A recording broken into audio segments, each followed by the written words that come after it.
Over 80 years ago, a young composer wrote one of the classic jazz standards kind of as a joke. The lyrics were based on scribbled directions around New York City. But today, I want to focus on YouTube's most under-recognized niche category, jazz-focused urban planning. And I want to ask, is the A train still the quickest way to get to Harlem?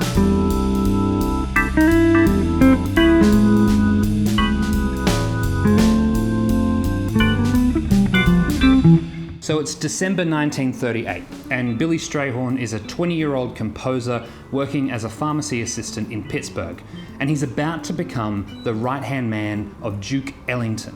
Now, Duke Ellington might be the most important American composer of all time. He wrote at least over 1,000 songs and created one of the best orchestras in the 20th century. The song Take the A Train would soon become the band's signature tune and is still regularly played today. The story goes that Duke Ellington was playing a show in Pittsburgh and Billy Strayhorn went backstage afterwards to play Duke some of his tunes. Duke Ellington was so impressed that he invited Strayhorn right there and then to visit him at his home in Harlem. He wrote the directions on a piece of paper that included Take the A Train up to Sugar Hill. Over the next couple of weeks, Strayhorn wrote Take the A Train to prove to Ellington that he could write a song about anything. Weird flex, but okay.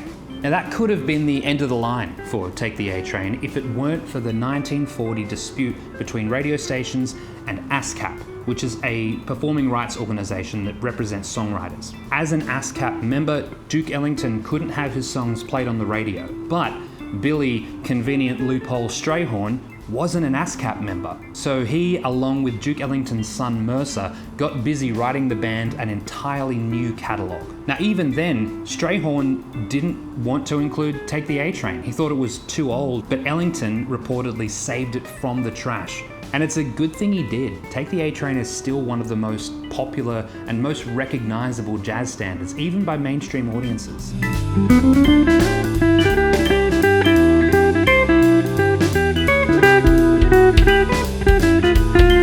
So a quick intermission for some listening homework. My favourite vocal version is from Ella Fitzgerald Sings the Duke Ellington Songbook. There's a great instrumental version on YouTube by Charles Mingus and Eric Dolphy, and there's a star-studded recording on Chaka Khan's Echoes of an Era. I'm also partial to the version by Chicago, but I might be the only one.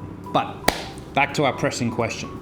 In the 21st century, is the A train still the quickest way to get to Harlem?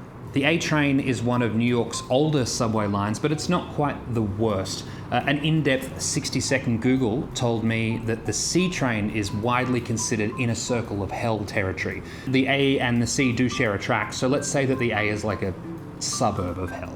When it opened in 1932, the A train ran the total length of Manhattan, from 207th Street Station all the way down to Chambers Street. The most important extension was in 1936 to Rockaway Avenue Station. That connected Bedford-Stuyvesant to Harlem. Now, Bed-Stuy would soon join Harlem as one of the biggest neighborhoods of African Americans in New York. Now, Take the A Train is a bop, but that cultural significance definitely played a part in its success.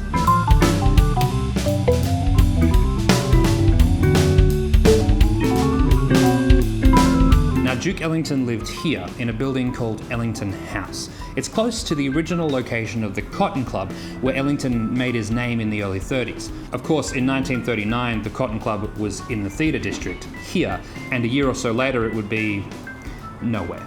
For Billy to get to New York at the time, he would have travelled from Pittsburgh on the New York Central system, and that would drop him at Grand Central Station. But here's where things get tricky.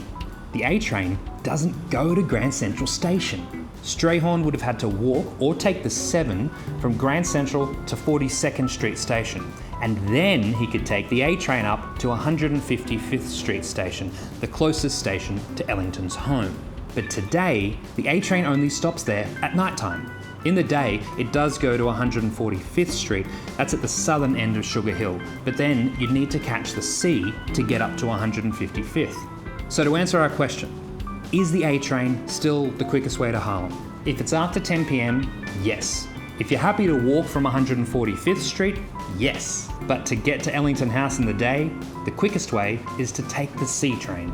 but that doesn't sound as good in a song. And as we've already mentioned, the C train is an eternal pit of endless damnation that happens to be hurtling along at 80 kilometers an hour. So why not just take the A train and walk 10 blocks?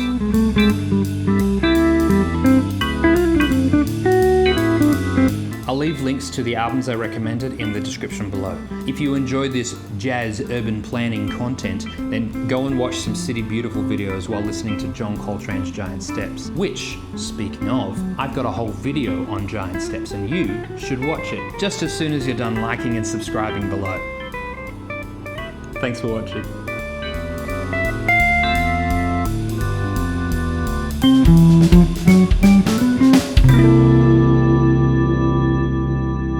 I feel like there's a Chicago joke in there. Like, I already used Chicago, and they used to be called the Chicago Transit Authority, but I feel like that might be a bit of a stretch.